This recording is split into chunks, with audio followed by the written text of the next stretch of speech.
Oh yeah, fight fans, King J 323 Productions. We're live here in Las Vegas for the Manny Pacquiao vs. Timothy Bradley fight. As you guys know, right now there's a ton of drama going on, a ton of controversy. I had the honor of covering the fight live here in Vegas. I made an excellent video, got some great footage, some excellent interviews just for all you guys. So let's go and check this video out. Come on, let's go, come on! Oh, now back to Pacquiao on the way in. The undefeated light welterweight world champion, Timothy Desert Storm Bradley.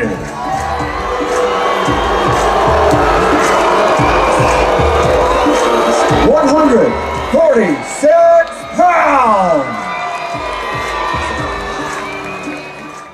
Eight-time a world champion from Sarangani Province, Philippines.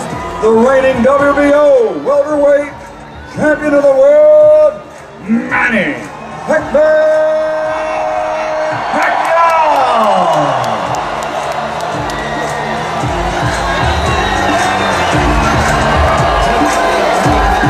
147 pounds for the reigning and defending WBO champion, the Pac-Man, Manny Pacquiao.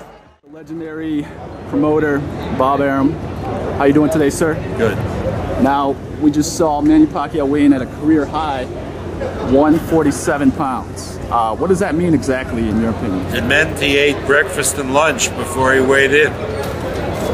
Awesome. So you don't think that's any kind of telling that the training wasn't as, you know, hardcore Pac-Man training that it usually is, or anything? If he had to make 144, he would have made 144. If he had to make 143, he would have made 143. He left the gym last night at 146 and a half. He got up this morning probably 2 pounds lighter. He ate breakfast, he ate lunch, and he weighed in at 147. Okay, that's so within the rules. Yeah, don't make an issue over it. I mean, I would like to say, yeah, boy, he was a little heavy, and that means that Bradley is going to have a really much better chance against him, but it's not true. Okay, so you seem totally confident that it doesn't even matter. I'm telling you, it doesn't matter.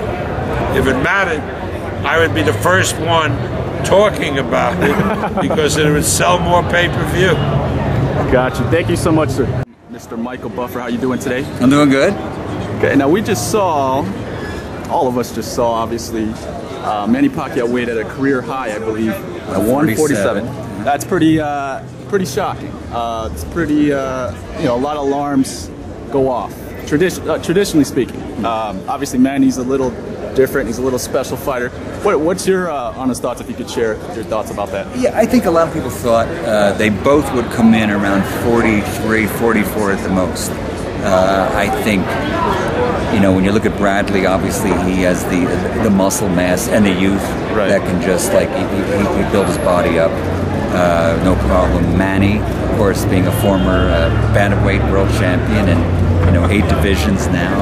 Are you sure that's the highest he's ever weighed? Even when he fought for the title at 54, yeah, didn't he weigh you know what? 48? I looked that up, and that was 145 in I think Claudia, he was actually a little higher when he fought Claudia, but that was still 145 something. And I was like, there you go. Yeah, I was like, did you read that correctly, Mr. Buffer? I know, but he looked great. He did. I mean, we're only talking about 2 or 3 pounds over something, and he is 32, 33 years old. Yes. So he carries it. Are you allowed to give a prediction? Are you allowed to do that? I will make a prediction. Can you please make it? My prediction is pain. Oh man. Okay. Of course, I'm quoting Clubber Lang from Rocky III. Right. Now, a couple quick questions. I know you're a busy guy.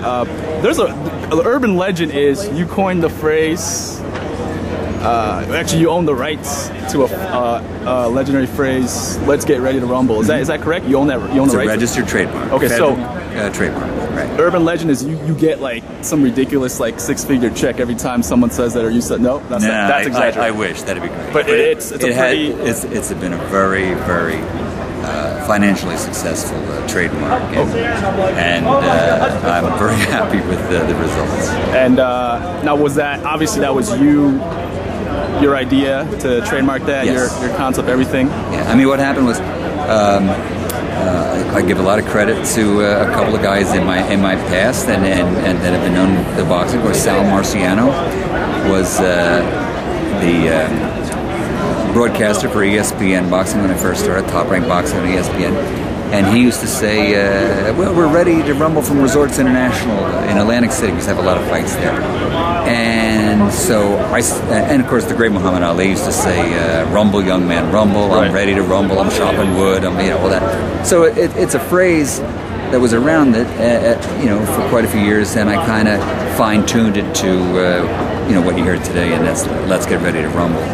And made it into a hot phrase that it became part of my persona, so I trademarked it. Because you obviously know it's been used in video games, in like rap songs. Those are my games. Yeah, right. Yeah. I mean, you're making money off of all those. I believe there's a Tupac song, right? And it's your voice. Tupac and I were good friends. You were good friends with Tupac. That's awesome. And a lot of people think you have the coolest job in the world. I think I'm one of the people. And it's obviously you're very blessed. And your brother, real quick, we could talk about that. Your brother is also, he's getting up there as well. He's becoming rather successful. Yeah, really successful. I mean, with the UFC, of course, has a great loyal fan base, and that's part of what makes every one of their events so successful. And of course, Bruce is right there. He announces every fight, and my brother is has always trained and been a part of martial arts himself, so this is just a natural thing for him, and I'm glad his association with me as a business partner kind of segued into him being able to get started with UFC. I used to do a few UFC shows myself, but at the time it was a conflict with professional wrestling deal that I had with WCW, so awesome. I had to drop out, and the chance came for him to step in, and he said, should I do it? I said, yeah, and of course it grew, and he was a part of it. Now, final question, everybody wants to be in your shoes, you and obviously now your brother's shoes. What can you say? There's a lot of up and coming announcers, and they just I'm gonna be blunt, they just don't have it. They don't have what you and even what your brother has. So well, listen, I'll tell you something.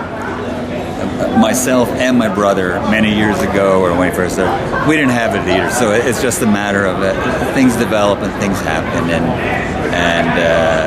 I look at an old videotape of me from 1982, and I want to just destroy it, make sure nobody else ever sees it. Oh, really? Sure. Why is that?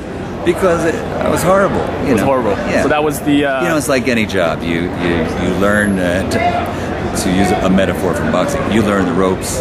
And you just try to make yourself better. You look at what you do. I always do anyway. I look at what I do and I say, no, don't do that anymore. I still make corrections and things. Okay, thank you so much for your time. Okay. Hi, I'm Tia Carrere from Dancing with the Stars, live at the Tropicana. Woo! Big, huge fan. I think basically every single heterosexual man, like... Oh dear. Yeah. Thank you. We're all huge.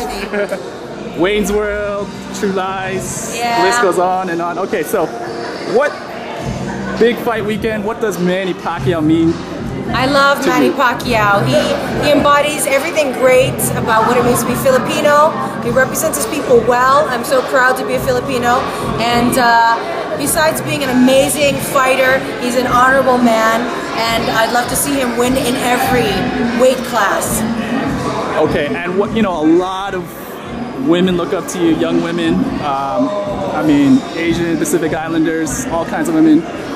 What can you say to them that, you're such an inspiration to them? And Gosh, I don't know.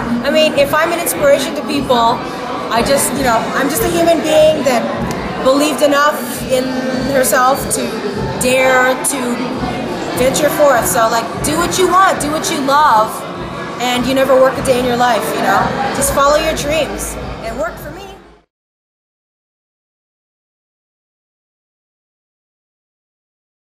And Max Kellerman, obviously a lot of, we're shocked, we're confused, whatever you want to call it, chaotic. What are your thoughts, if you could share with us, please, on what just happened here?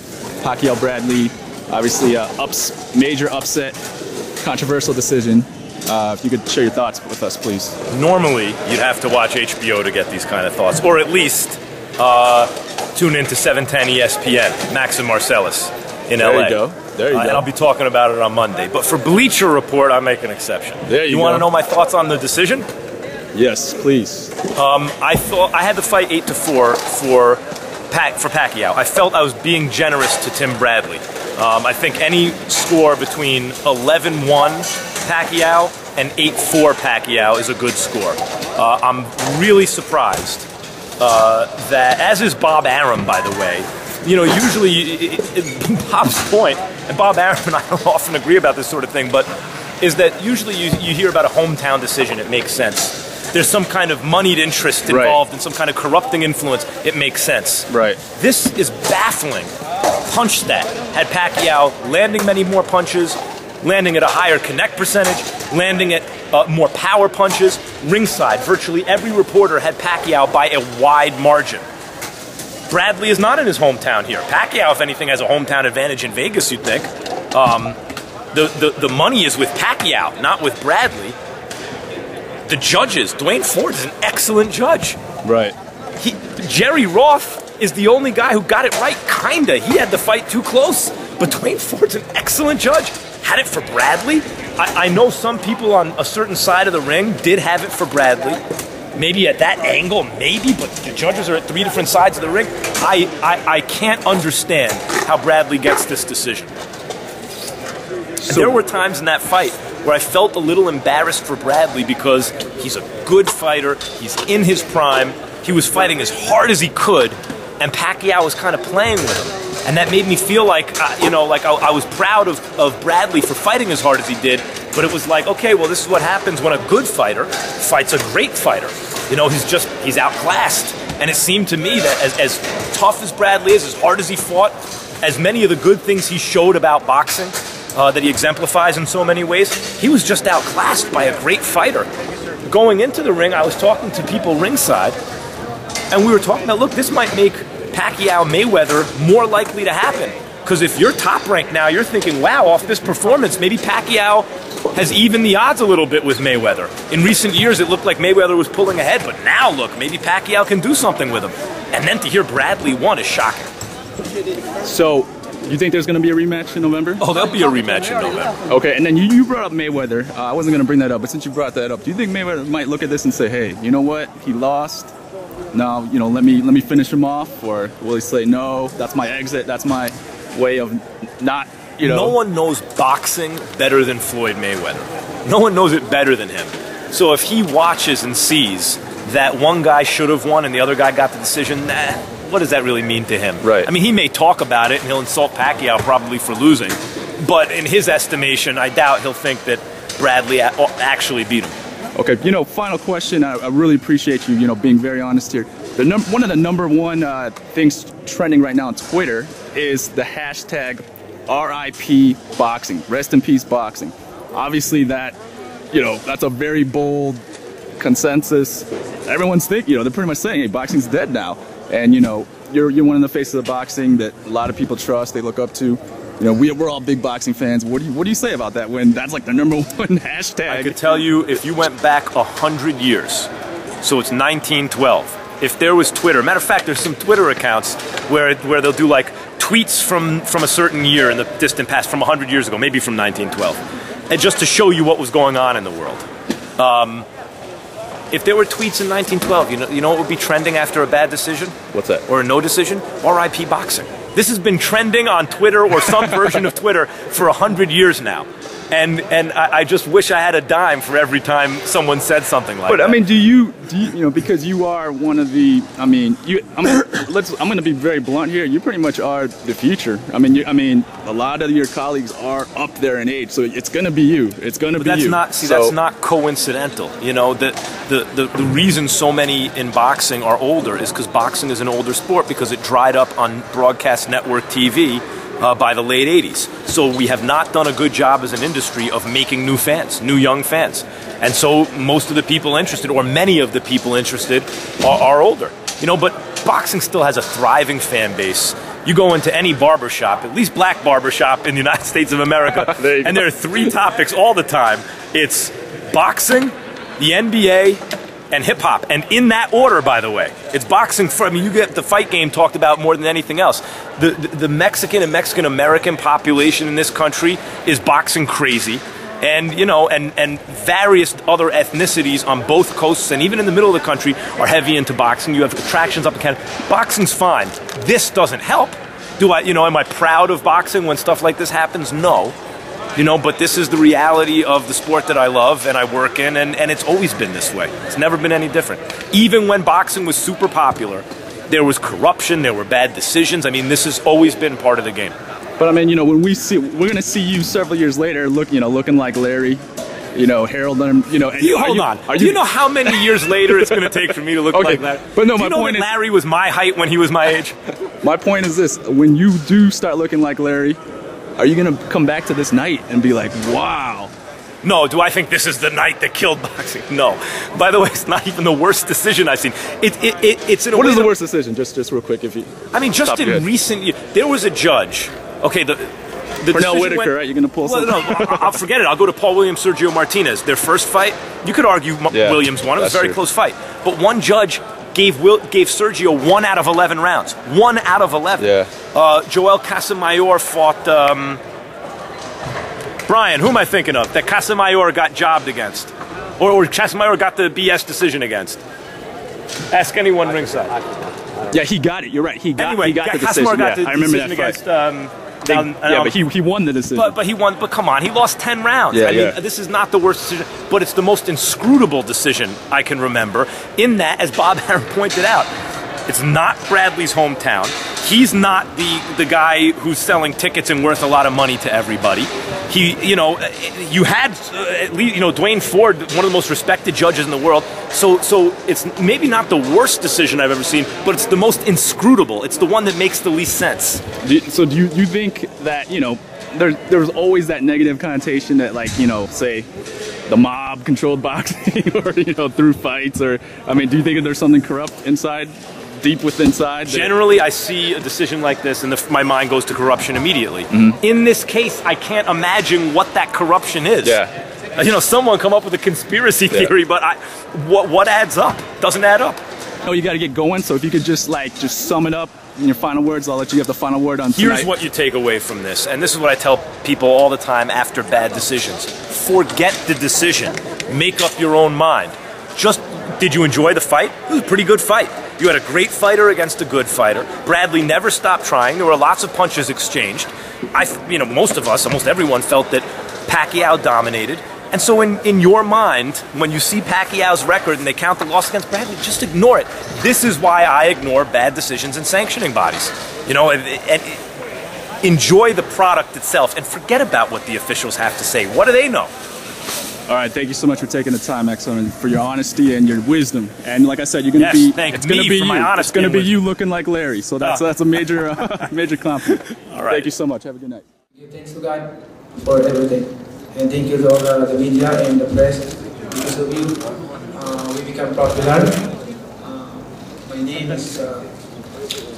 It's written in the history of boxing because of you guys.